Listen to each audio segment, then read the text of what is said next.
Everybody these days seems to know what a top 1% man looks like. To some, it's the person with the most money or the most women. He got all the hoes in the world. Or it's the person who has the most fame. This person's like the most famous. But is that really what a top 1% man looks like? I don't think so. In my opinion, it's a little bit different from the mainstream version of what a top 1% man actually is. You don't have to agree. You don't have to follow my advice. This is just my own opinion. And if you agree with me, if we're on the same, wavelength, then that's what's up. If not, it is what it is, right? But this is what I think a top 1% man should look like. Now, before we get into anything, I think the most important thing is a person's character. If you're going around claiming that you're the top 1% man, but your character is not where it's supposed to be, or it's not the thing that's the most praiseworthy, then I don't consider you that top 1%. And what do I mean by character? Well, let's think about it, because you have people who have the most money, but money doesn't equate to you being a good person. You have someone who, like I said, woman, fame, that's good. I'm not saying you shouldn't want that. Well, not the woman part, you shouldn't have multiple, right? You should be loyal to one person, which is exactly what I'm going to talk about later on. But it's good to be famous. It's good to have notoriety and fame. It's good to have a lot of money.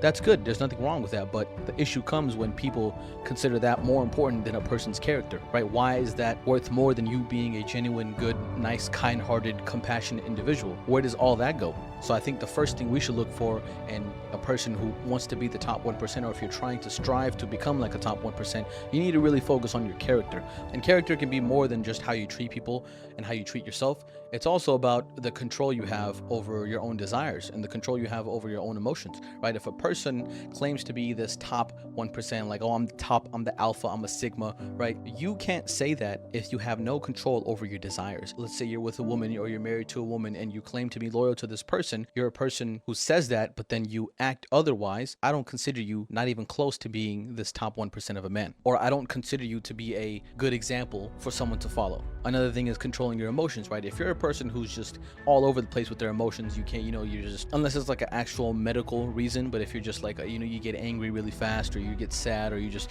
do things that you otherwise wouldn't do normally if you didn't get heated up and then you regret it later. If that happens often, I don't consider you a person that someone should look up to. I don't think those are the traits that we should idolize. And obviously another thing is how you treat people. Are you a very harsh and just a rude individual? Are you arrogant? Do you walk upon this earth with arrogance? I think there's something even in the Quran that says don't walk upon this earth with arrogance. So if you're a person who does that, I don't consider you to be a top 1% man. Or if you're a person who's overly obnoxious or overly like cocky, it's good to be confident. It's really good to have confidence in yourself, even if it's like to a point to where people consider it to be arrogant. But there's a thin line between it. It's a very thin line. And when you're someone who's cocky or obnoxious, that's when you start taking it too far. So those certain characteristic traits are what I look for when it comes to being a top 1% man. Now, what's another thing?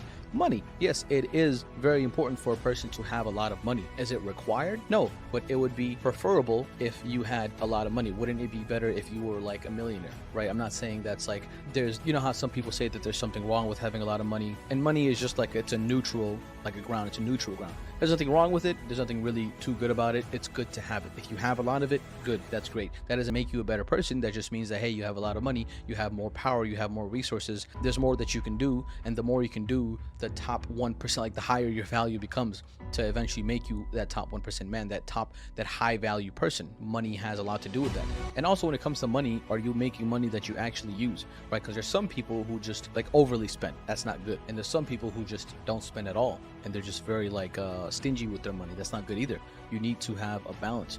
Do you actually use the money? Do you actually use it to benefit yourself and others around you? That's what you got to think about as well, because yes, you can make a lot of money, but you could also be a person who doesn't spend at all. I don't think that's a good trait to have. So if you're a person who makes a lot of money and you know how to use it properly, you have that financial intelligence, that's a really good trait that you should have. Another trait when it comes to money is how much you give. How generous are you? Do you give to people who are under you or people who don't have enough as you, right? Because like, let's say for example, me in my personal situation, if I was ever making like $500,000 a year, I probably wouldn't even use that much of the money. Like I would probably use like maybe 100 or 150. I would keep, 100,000 to 150,000 I would keep to myself probably, but the rest, it would just probably go to donations or charity or, my family, or I would save it up for like an emergency, or if things things go wrong. I personally don't even need that much money. And I think that shows a person's financial like literacy, like how intelligent they are with money. So that's a good trait to have. If you're very intelligent with your money, you don't need that much money to kind of like live a good life. You can still live a really good life, get everything that you need. I'm not saying to deny yourself of certain things.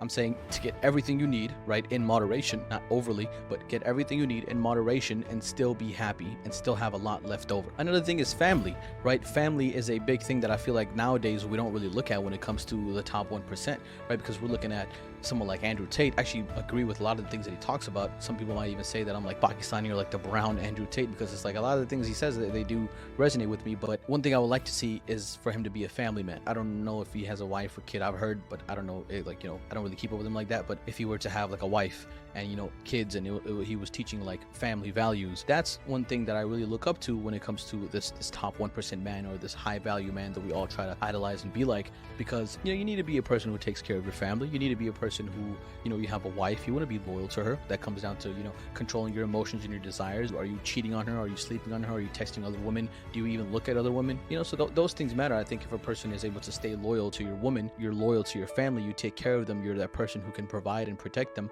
That's a really good trait to have as well. And again, this is just my opinion, but the last thing I would say that's really important is a person who trusts God and he follows his commandments. Now, I'm Muslim, so of course I'm going to say a person who follows the Prophet Muhammad, peace be upon him, and what he's taught us. And, you know, you worship Allah, right? But there's different religions, and based off whatever religion you think is right, if you're a God-fearing person, I think, you know, I respect, I look up to that. I think that's a good trait to have, especially if you're trying to talk about, oh, who's this high-value person, who's this top 1% man. You know, a person who trusts God and a person who follows his commandments and is actually like living by the book, that's a respected quality. That's very rare to find these days, and I think we need to see more men living up to that. So I hope we have, you know, an influx of young men striving to become like this, because I mean, I'm trying to be like this, or I will say I wouldn't even talk about it. In my opinion, I think this is the right way to become like that high value person, and I hope that more men strive to become like this as well.